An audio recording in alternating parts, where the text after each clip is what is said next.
Wow. If you don't know yet, you will soon.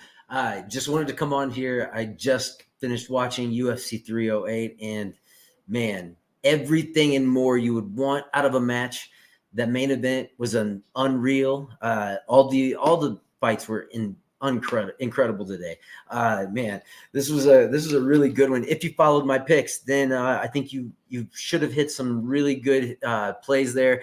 I did tell you to team up that what did I say? Ishmael and the Ilya Taporia picks would have paid off big for you. That was my biggest parlay of the day. We also had a couple losses in there. You can't get everything perfect, but we did go 10-3 on our picks. Let's recap everything for you. We did have Renat Fakhretdinov. He did get it done against Carlos Leal. It was a decision win, like I had predicted there. We had Kennedy Zechukwu. Chris Barnett seemed to have some issues at some point. He did a spinning high kick, and it looked like he came down wrong, maybe hyperextended his knee. So obviously, that one was the under 1.5 on that one as well. We had Ishmael taking care of Bruno in similar fashion to what I expected. I thought it would go the distance, and it did. He got a pretty convincing unanimous win there. We had Fareed Basharat taking out Victor Hugo by decision. That was a great fight, back and forth. But in the end, Fareed and his wrestling did pay off and got it done.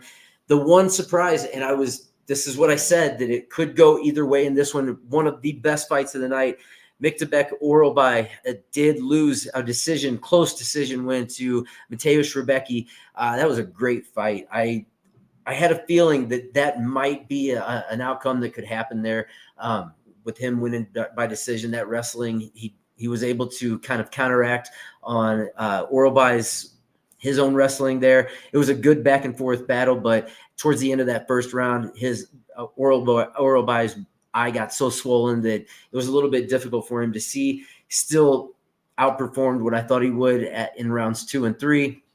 Went to decision, split decision. I did hit that bet that I had a split decision. I think it was at plus 450. We didn't have a ton on it, but we put a little bit of a sprinkle on that one. Got that one done there. We did have Orolbai in a couple parlays, which would have been nice to hit those, but you can't win them all. That was the only piece out of those 2 parlays that I did have.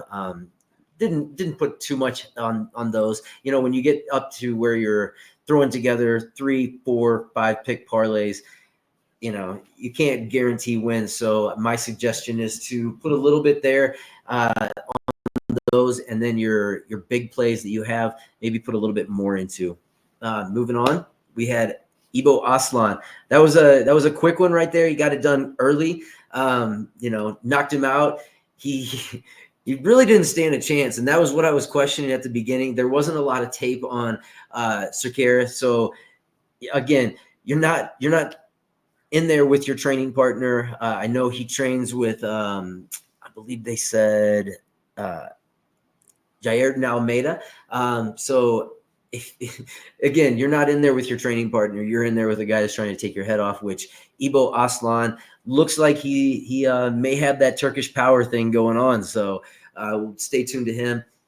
In the beginning, I did have a boost winning that matchup. I switched my pick just because I thought Bruno would at some point clip him. I thought that I actually thought that he might get him in the later rounds, just due to him not having gone to those later rounds yet.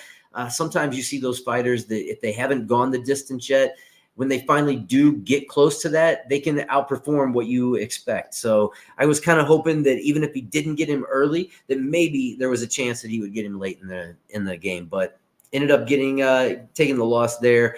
I believe it was by submission. So can't win them all again. That was one of the underdog plays that we had. That was one of our 3 losses there. We also lost on the Orolbai pick, which, you question that when it gets to those odds and you know that other fighter is really, really close in those odds. A little bit hard to pick it, but we also had Jeff Neal taking out Rafael Dos Anjos. There was an injury in that one. I don't know what he did exactly to his knee, but looked like something maybe popped or snapped, maybe MCL on that one. Not sure, haven't heard yet, but Jeff Neal did get it done. He looked good before the injury. So Keep an eye on him. He looks like he could make some noise in that division as well. And then Shera, he got it done against Arman. I actually thought that the fight was going kind of how I expected.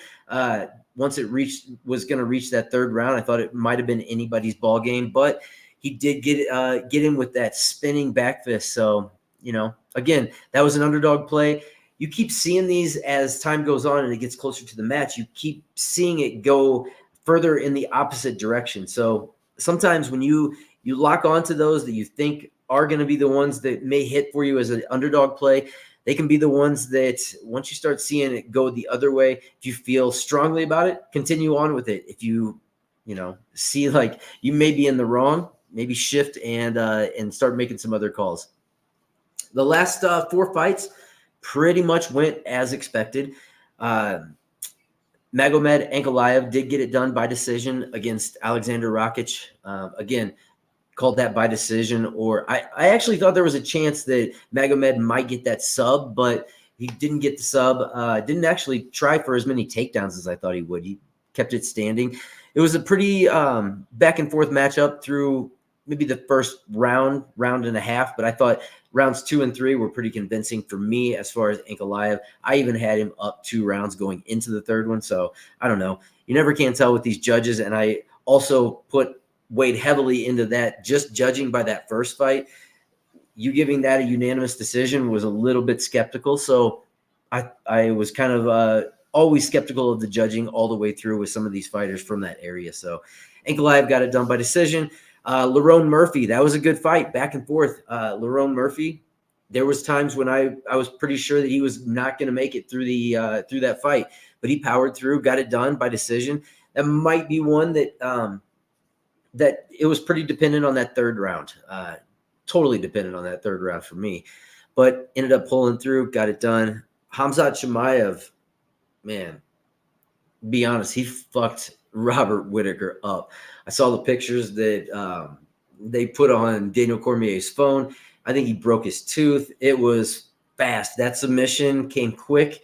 Had a feeling that he was going to come in and maul him, but again, this looks like the Khamzat that we expect to see and have expected to see from his beginning of his career. And then he kind of fell off where you questioned his cardio. But again, kind of had that feeling that if he was through those health problems, that this would be the Khamzat that we would see. Definitely was. And then this brings us to the main event. My boy, Ilia Topuria. I told you guys, I predicted a second round knockout on this, so I just missed it. But what an amazing fight. This guy is, I think he is probably as advertised. Amazing fighter. He looks like he has everything. He got takedowns easily on Max. Didn't actually hold him down, but didn't look like he necessarily tried. Exchanged well with Max. His boxing is stellar. His head movement, he is never on that center line, always bobbing and weaving his head. It was impressive. This guy is, I think, the real deal. So stay tuned. He was in pretty much every one of my parlays. I had him in single bets as the -5.5. So we hit him on the spread bets. We hit him on the parlay bets. We hit him on, I had him by KO or decision. So we hit on that one. I thought about taking it, Ilia Topuria in 4th, 5th, or decision, but glad I didn't hit on that one. Stayed away from it. But wish I would have taken that KO bet. That was at, I believe, a +180 or something like that when I saw it, 140. So would have been a nice one. But, next time might have to go all in, especially since it looks like he's going to be either fighting Volkanovski again, which he said he would take, or Diego Lopez, which either one of those fights I'm willing to watch. This guy is the real deal. Ilia Topuria. Amazing fight. That was on par in my eyes with the knockout that Conor McGregor performed against Jose Aldo. I think it was amazing. I wish that Conor and Jose fight, a little bit of me wishes that would have been one of these type fights to go about 3 rounds where you kind of get to see how that fight plays out. But again, historic moments. Max had never been knocked out. Ilia Topuria said he was going to do it in the first round. Didn't quite get it done in the first round, but still got it done in the third round. What a fight. What a night. Hope you made money. I hope you followed some of my picks. I'll try and get these picks out earlier on the next one. Maybe we'll try and catch some of those lines spreading. Stay tuned. We'll be back. This is Be All In Sports Picks and Predictions. My name is Brady. We'll see you next time. Keep ballin'.